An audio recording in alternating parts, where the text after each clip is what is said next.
Alright everyone, welcome back. I'm Winter, and this is another game of WinterStarcast. This time we've got a Zerg versus Protoss on Dust Towers. Introducing in the bottom left-hand corner, you might have heard of him before in the WCS as either a caster or a player. But his name, from Team Exile 5, it's going to be Pig, who provided this replay via his subscriber replay packs. Make sure to go check out his stream. He does a lot of commentary for Zerg, and he's an incredibly good player. We're playing on the Korean server as well for this match. Alright. We see on the other side, we have a barcode, Protoss, on the Storm clan. So I'm just going to go ahead and call him Storm for lack of a better name. A little bit more personal than Protoss, but a little bit less personal than barcode. Of course, that doesn't make sense. Never mind. Moving forward. We see Pig being kind of forced to expand to the back. Let's talk about the meta. Obviously, both players on this pretty defensive map are going to expand. Let's talk about Zerg versus Protoss for a second and where it currently stands as of this point. Right now, in Zerg versus Protoss, what we see is a ton of Protosses opening up with Stargate. This is to prevent a Zerg player from having any real timings or any real map control early on, and it's partially to combat the current drop-heavy style where we see a lot of Baneling drops, a lot of Hydra timings. You just want to get map control. That's the big part of going for Stargate. As for Zerg players, they have to find a way to deal with that. And because, like I mentioned, 80, 85, 90% of the time you'll see Protoss players, and if they're not going for some sort of really heavy 2-base all-in, opening up with that Stargate, they have to find a way around it. And what we see a lot of the time is early Ling Baneling drops with Overlord speed. Sure, they might have a Phoenix or Stalker or something like that, but you can hide the Overlords over in the corners on the sides of the map and kind of avoid any Phoenixes looking for your Overlords. And you can get a lot of damage done on those probes. They're very vulnerable to Baneling drops, and you have to react very quickly when those drops are coming in. So we'll have to see. Pig, I mentioned this as well because Pig actually wrote a guide on the ZVP Dark style, I guess you could call it. He's the one who popularized it over in Korea of Ling Baneling drop. So I wouldn't be surprised to see Pig going for that Ling Baneling drop. We see a little bit of a split. A Twilight Council is on the way here from Storm. So it'll be interesting to see. There's a lot of heavy Adept-based attacks early on that are kind of the other option. If your opponent thinks you're going Stargate and they're making Lings and Banelings and drones, or they're going straight to Hydralisk, a lot of Adepts can come in and just sweep all your drones off your mineral lines and potentially just win the game outright. We'll have to see what he opts for here. I'd love to see a little bit of Dark Templar play, but really now he's just going with the Sentry for his tech. So not really using that Twilight Council, interestingly enough. We see the pylons going up. These are mostly to defend. We do see the Overlord speed as well. I failed to mention that. But the Overlord speed for those potentially Baneling or at least Ling drops to keep map control here and to get that scouting information. Another important part. This Overlord is getting in. There is no stopping. It's going to get all the information. It's going to see the Robo. It's going to see the Twilight Council. It's going to see the Chrono Boost on the Blink as well. So we see Storm moving a little bit away from that standard Stargate style. And he's going to be going for the Robo and the Twilight Council with Blink, which is something you see a lot more in Protoss versus Terran, as opposed to Protoss versus Zerg. We're going to have to see how it works out for him. He looks very intent on taking another base, as we see his tech choices coming before any other production infrastructure. He's now getting 2 more gateways, but he's built up a couple sentries. He's pushed away the Zerglings from his third. We should see a third Nexus coming down in the very near future here. And there's the probe. Because he just doesn't have the infrastructure to attack. He doesn't have the gateways. He can't produce enough units. He has no other tech. He can't attack. He can maybe move out with the units he has and bring the Mothership Core, go for some sort of recall play, but there's really nothing to back up. Of course, Pig doesn't know this for sure. His Overlord was taken out. There could be at the moment an attack brewing. So he's building these Zerglings. He can put on a little bit of pressure, and now we see the Bane, Rain, Pain drops coming in out of Pig. He only has 1 so far. It looks like, fortunately here, the Observer will scout it. Was he paying attention? That's the question. He didn't move the Observer here. So we'll have to see if he reacts in time. We see Ling's already in position to potentially deal with a War Prism. He knows that Robo was already on the field. Let's look at the worker counts. We're going to do a before and after. 51 to 47. With Pig slightly in the lead, but not dramatically so. We'll see if that changes. The probes are pulled immediately. He's losing mining time to start. He's forced to pull everything back, and those are some very vulnerable sentries. If he just goes for the sentries, that could definitely be worth it. And he's right on top. 2, 3, 4 sentries going down. I'd say that was more worth it than the probe. How many more minerals is that? He just lost 600 resources, but 400 gas is well more than the cost of 4 banelings and an overlord. I would say that's a large victory there for Pig. The investment early on for Storm was in those sentries. He didn't invest in the Stargate, so he had the extra gas. He is just now investing in the upgrades. He has the blink, but those sentries are something he wanted to invest gas in early on, not later on. Now he has to rebuild them if he wants that unit composition, and that could leave him in a really awkward position. So a pretty big victory there just in unit composition and in setting Storm a little bit further back. He has to invest in those 2 more sentries, which could have been a Templar Archives. It could have been his +2 upgrade, all that gas. Could have been a lot of different things, but now it has to be more sentries. And we see this attack moving out, and Pig is ready. He does have his +1 attack, which really does increase the DPS. The Zerglings attack very quickly, so that upgrade does become very impactful in a fight. It is incredibly effective. And we see another Bane drop being loaded up around number 2.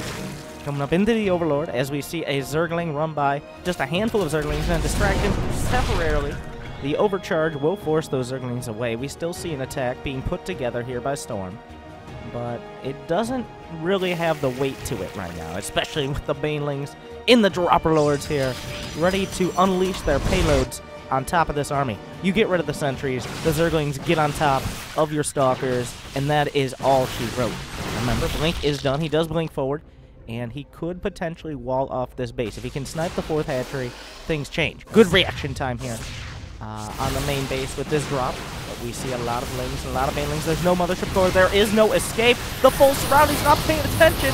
The Banelings are coming in, dropping on top, walking over all the Stalkers, and this army will get crushed. And beautifully done by Pig. He knew his opponent was looking in his main, desperately panicking with his probes away from that Overlord drop.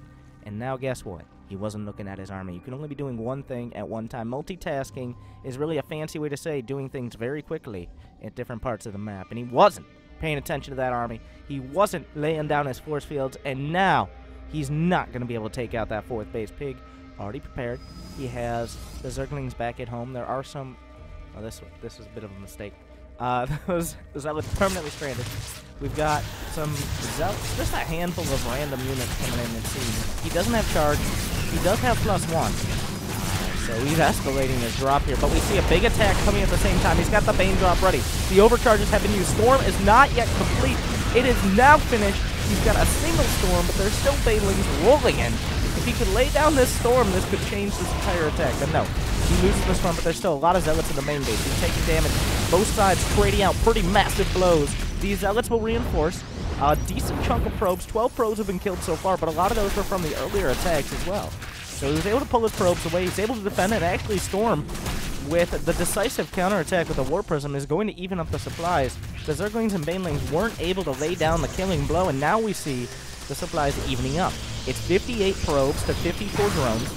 Pig does have access to going on 5 bases, but this War Prism counterattack was a beautiful choice. Speaking of beautiful choices, we have a Spire finishing, and Ultralisk Cavern on the way as this Hive. Pig sparing no expense, despite the fact he doesn't really have the money to back that up right now. But that War Prism being a constant thorn in his side. We'll see if he invests in maybe a Muta or 2, or a Corruptor to drive this War Prism away. But we see the Zealots coming in once again. Will he warp in? Ooh, the bolts around with these +2 Zerglings with 3-2 and Adrenal Glands on the way. It means that he's going to be, well, with the overcharge, he's still going to be forced to back off. +2 is done. The Archons will shred these Zerglings. It all comes down to whether Pig can put together the forces. He knows that the economy of the Protoss is pretty strong. He needs to keep them at home until he can put his economy back on its feet. And right now, he's stumbling a little. He's stumbling. As we see the army supplies 45 to 31. Ling Baneling very quickly becomes inadequate in dealing with Archons. There are no Ultralisks, there are no Broodlords.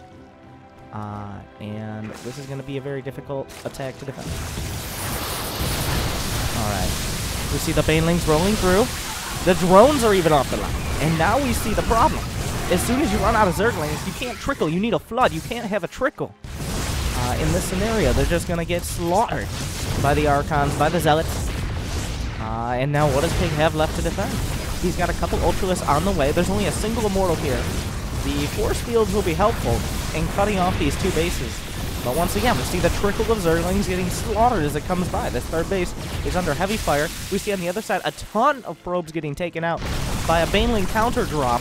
24 workers have been killed. We look at 62 to 55. So Pig has been able to maintain his probe count, if not his army supply. These Ultralists are going to have to save the day. There's actually nothing. Pig choking out the economy on the other side. A single Archon doing a lot of damage. The spawning pool will be targeted down, but he still has access to the Ultralist Cavern and the Greater Spire. And the Ultralists are going to finish. There's only that single Immortal at the back. Chitinous plating is not complete. The first Ultra not being targeted down quite yet. There are no transfusions. There's one ready, but the Ultra will fall. Another Ultra in the middle line. Chitinous plating is seconds away. More Ultras are popping out. Will it be enough for Pig to deal with? The attack at the third base has mostly been cleaned up, but so has the entire mineral line. And we see just the Protoss army is starting to thin out here. These Ultralists finally finish their chitinous plating. They will stand pretty tall against these units, but there are no Immortals to really punch through that armor. And without the Immortals, it looks holy... Did that Stalker just... Wow. Okay. But the Zerglings have actually made it by. The worker count, 42 to 37. Both players have taken massive hits. Neither player really losing too much in the way of bases or overall infrastructure. Pig did lose his third. Storm lost most of the probes at his. But overall, not a knockout blow for either side. Though with the Ultralists finishing and the Hive still standing, I gotta say, Pig looking in a very, very strong position here. There's one Immortal in production. There's an Archon on the top of the ramp. Photon Overcharge could be very helpful against this. Will Storm give up his third base? And does he have a choice? The two most important questions right now. Two Ultralists chopping out at that Nexus that's already been softened up by the Zerglings. And it looks like Pig is holding on just barely. An Immortal on the way, but not yet complete. Ultralists trying to come up through this Archon. They will find their way in. The Pylon will get chopped to pieces by those +3 Ultralists. Jesus, they do a lot of damage. And I think that's almost checkmate right there. There's an Immortal done. It will punch through that Ultralist. Some Stalkers coming in as well. The Immortal with the barrier will tank a lot of their damage. The Ultra being able to chop through a little bit at the end there, but I think at the end of the day, I'm surprised he's not warping in a Depth Spider. Depth's probably a stronger choice for actually taking out these workers here, as he has finished up those glaives. But a beautiful choice here. A handful of mutas come out. And what economy does Storm have? He's long-distance mining. Pig, well, actually, he's been able to rebound all the way back to 60 workers. He has two nearly full mining bases up in this top left-hand corner, and now he's got the commanding position in this game. A very, very scrappy game. The Ling Baneling just enough to hold on for a handful of Ultralists to win the day. And now Storm forced to long-distance mine off his third base, while Pig has access to 3 effectively fresh bases. We see 112 to 63 supply. Blink is done for this handful of Stalkers, but it's not going to take very many Mutalisks to make this game almost unreachable. Here for Storm, we see 4 Ultralisks and any amount of Zerglings coming in to seal the deal. Pig holding on just long enough, not letting go with those counterattacks. And it looks like he's going to be able to close it out. There's no way this Protoss army wins a fight on the open field, even with perfect storms. Not a single Archon, only 1 Immortal. The general rule of thumb is you want 1 Immortal per Ultralist minimum, not to mention Archons. And this is not the time you want to be retreating as a Protoss player going up against effectively a 5-base Zerg. 5 more Ultralists in the production tab. And I think we're going to see 2 Gs in quick succession here out of our Protoss player. The Storm will rain home. The Zerglings will evaporate, but that just clears the way for the Ultralists. That's going to be a GG. Pig will be victorious in this really scrappy ZVP. Thank you, Pig, for that replay. Thank you guys for watching. Make sure to like, subscribe, check me out on stream. Give me some feedback. Good luck, have fun, and happy StarCrafting.